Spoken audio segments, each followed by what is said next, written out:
C'est bien connu. L'inconnu fait peur. Embaucher un ou une salariée handicapée peut représenter ce saut dans l'inconnu. Et pourtant, en France, le handicap concerne une personne sur 6, soit 12 millions d'individus. 80% de ces handicaps sont invisibles et 85% surviennent au cours de la vie. Le handicap est donc tout autour de nous. Et peut-être sommes-nous déjà ou serons-nous un peu sourds, un peu malvoyants, un peu en difficulté dans nos déplacements. Qui sait de quoi l'avenir est fait? Mais pourquoi avons-nous peur de les embaucher? Peut-être parce que nous avons peur qu'elles ne puissent pas, ou que ce soit trop compliqué. Mais pensez-vous qu'une personne non ou malvoyante postulerait pour être pilote d'avion? La personne vit avec le handicap. Et quand elle répond à une offre d'emploi, elle sait qu'elle peut effectuer le travail proposé comme une pro. Et puis pour ce qui est de la difficulté, imaginez si nous avions snobé Franklin Roosevelt ou encore Marie Curie sous prétexte qu'ils étaient en situation de handicap. Nous serions passés à côté de personnes et des découvertes incroyables qui ont fait avancer l'humanité. Sans parler des talents de Ray Charles et Frida Kahlo, sans qui la vie aurait été d'un ennui mortel. Allez, hop, il est temps de quitter le Moyen-Âge, de se défaire de nos clichés et apitoiements et d'évoluer vers une société plus inclusive qui rend belles et précieuses nos différences. Voici un petit guide pour arrêter de faire des boulettes et de se faire du mouron pour rien.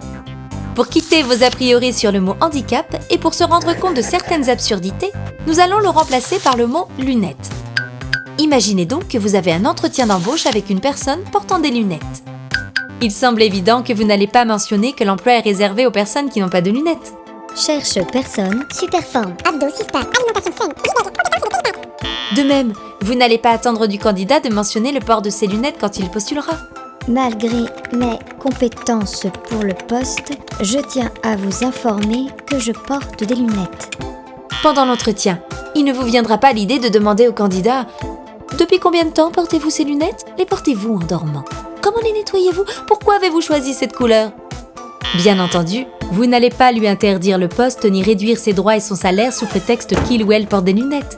Aussi, si cette personne est compétente et motivée, vous n'allez pas la virer si sa vue baisse, mais peut-être investir dans du matériel qui lui permettra de travailler correctement.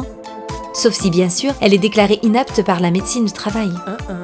Mais si cette personne est une salariée qualifiée, déterminée et téméraire, pourquoi ne pas d'abord lui proposer un autre poste compatible avec sa situation de santé et ses compétences? Vous avez compris. Un travailleur ou une travailleuse en situation de handicap est une personne comme vous et moi, mais qui a besoin qu'on mette en place avec elle quelques aménagements supplémentaires pour qu'elle puisse travailler dans de meilleures conditions. Comme par exemple, installer un logiciel de synthèse vocale sur un poste de travail, prévoir un marquage au sol pour que votre salarié puisse se diriger seul dans les bureaux, placer des gommettes tactiles pour repérer la machine à café, proposer des horaires de travail individualisés. Et je vous entends déjà vous demander « Ok, super sur le papier, mais ça va coûter de l'argent tout ça !» Eh bien, ne vous inquiétez pas. L'AGEFIP met à votre disposition des budgets spécifiques pour tous les aménagements nécessaires. Et puis, vous ne serez pas seul dans cette démarche. Tout cela sera un petit travail de collaboration entre la personne concernée, la médecine du travail, l'AGEFIP et vous-même. Et de toute manière, quoi que vous en disiez, les entreprises comptant plus de 20 salariés sont dans l'obligation d'embaucher au moins 6% de salariés en situation de handicap.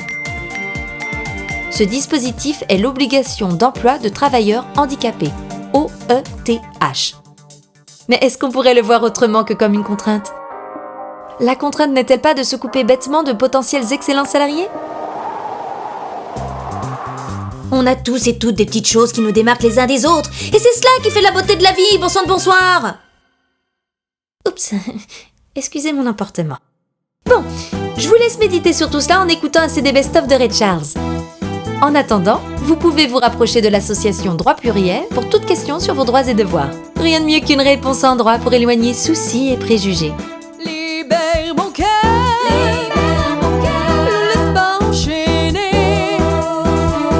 Ce clip a été réalisé grâce au soutien de l'UNADEV, Union nationale des aveugles et déficients visuels. Conception-écriture, Léna Leguet.